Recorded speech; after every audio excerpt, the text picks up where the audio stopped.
Okay. So ito yung incubator po natin na available, 240 capacity. Itong incubator, fully automatic na po ito. Ito yung controller niya. Makita mo yung temperature dito, humidity. Tapos yung hatching day, makikita mo rin kung ilang araw na. Tapos nandito rin yung mga pindutan niya. And then nandito yung lagay ng tubig. Optional siya kung anong gagamitin nyo na lagay ng tubig. Bubutasan nyo lang dito sa hose. Automatic na siya magre-refill. Tapos may kasama rin siyang manual. Nandito yung lahat ng guide. Tapos ito, buksan natin yung loob. Yung body niya nga pala, aluminum yung body niya. Metal. Tapos ito yung mga rollers niya. 70 capacity per tray. So apat yan. 240 capacity ito.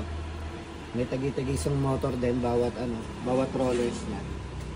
And then merong fan sa loob, merong heating mechanism, yung pampainit niya, tapos meron din yung para sa humidity ito.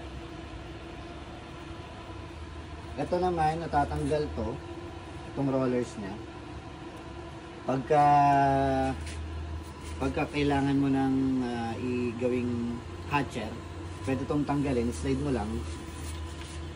Tapos papalitan mo na ito, itong tray na to.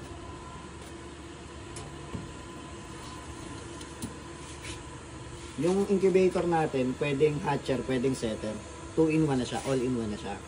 Unlike dun sa mga ibang incubator na pagka setter lang. Yung iba, hatcher lang. Ito naman, combination na siya. Pwede mo siyang palitan. Kung apat yung rollers niya, yung roller tray, apat din yung kasama niya sa package na hatching tray. So yun, hindi ka na mahihirapan. Hindi mo na kailangan magdalawa na unit ng incubator. Pwede mo siyang palitan. Tatanggalin mo lang to, tapos ipalit mo ito. So yung makikita mo rin dito kung ilang araw ng yung sinalang mo. Ayan, nandito sa menu kung paano i-reset.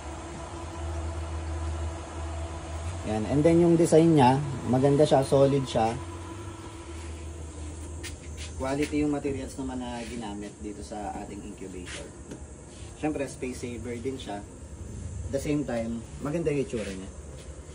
So yun lang, pagka kailangan nyo ng mas malaking capacity na incubator, meron din tayong available. Mag-message lang kayo sa akin. Yun, thank you.